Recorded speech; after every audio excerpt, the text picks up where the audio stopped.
Hi, my name's Debbie. Thank you for joining me in the studio. Today we're going to ink up an archival DIY pad.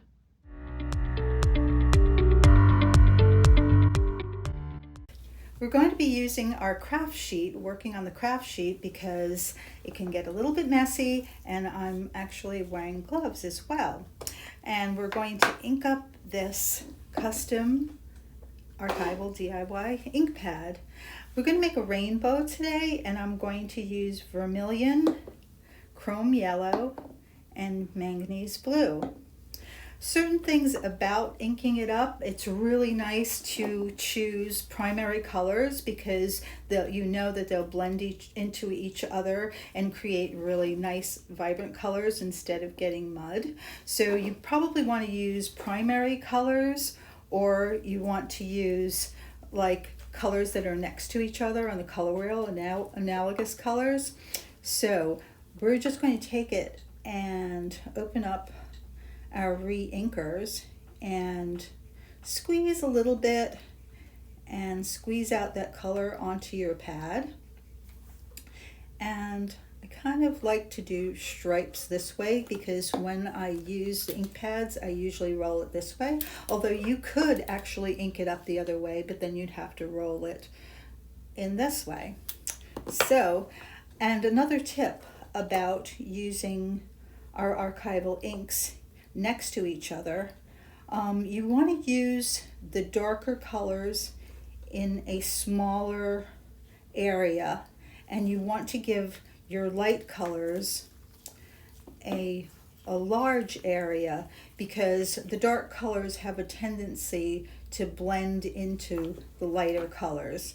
So usually when I'm inking up a pad, I use a lot of yellow. So I'll just give that a nice big area, and you can come in next to it. These are rainbow pads, so I really do want them to blend into each other.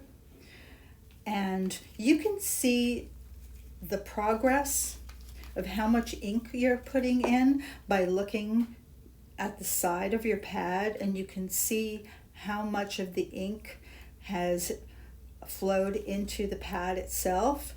So I probably can go a little bit more, but I wanted to just block out my colors right now, and now I'm using the vermilion.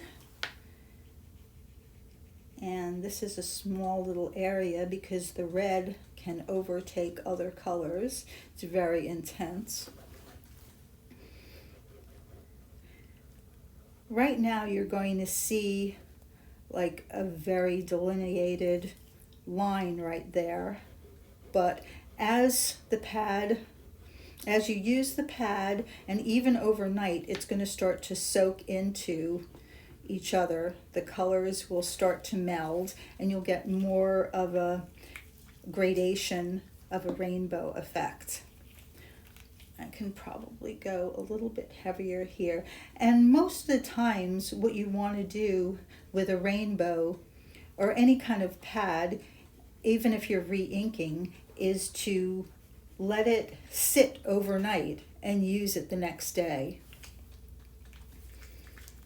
I'm going to go in a little bit more with the yellow. And as you see, it's kind of like a process. And it's better to under ink than over ink because it's harder to take it out of the pad than to reapply more on top.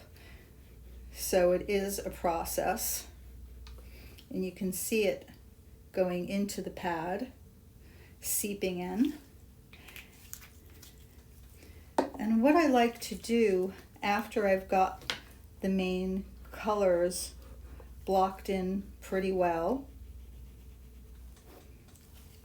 is to take a craft scraper and go along the edges where they meet, and it kind of melds it together a little bit. It's kind of like cheating a little bit because you would let it sit overnight to do that, but you can do that and force the ink to migrate over into the other colors. So you get right here you'll get an orange, and right here you'll get a green. And what you can also do is take a brayer, and when you use a brayer with the archival pads, you just in one direction only. You don't really want to go back and forth because you'll probably miss a couple of spots. But another way to get them to move is to press and move it, and you can move it over just slightly, and then you can see those colors start to meld. And what's nice about the DIY ink pad is that you can actually put your custom colors onto the label.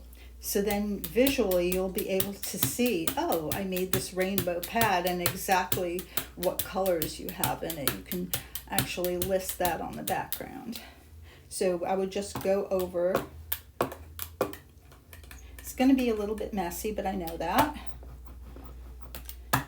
But you'll see your rainbow.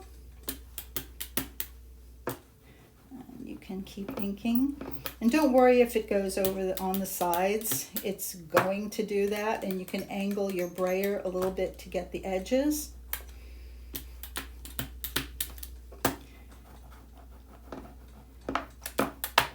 But you just want to keep it oriented the same way and roll and pick up, roll and pick up. And then you can go into the corners of your label so you get the whole thing. Back and forth. And what I do sometimes, if it's being stubborn, I'll just take my fingers and I will push it towards the end.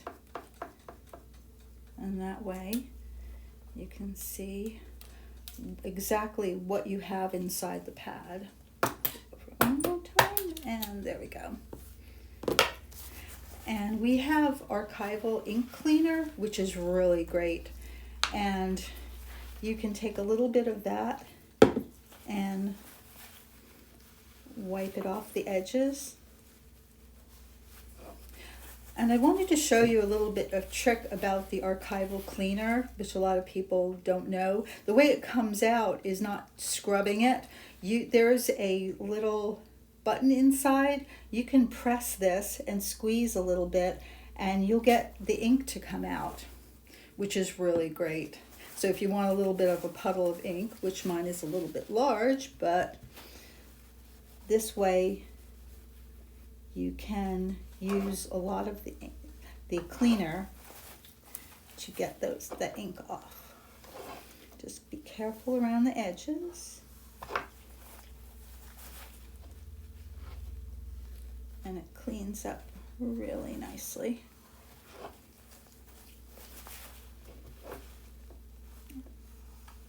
This is a great visual way to keep track of your colors, your rainbows.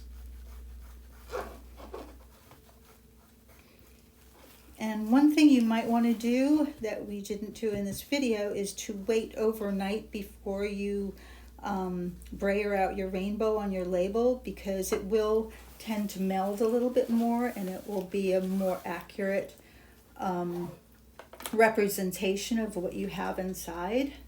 But you can actually use even the same color, different gradations, different little slightly different hues, or you can go with other combinations that you like.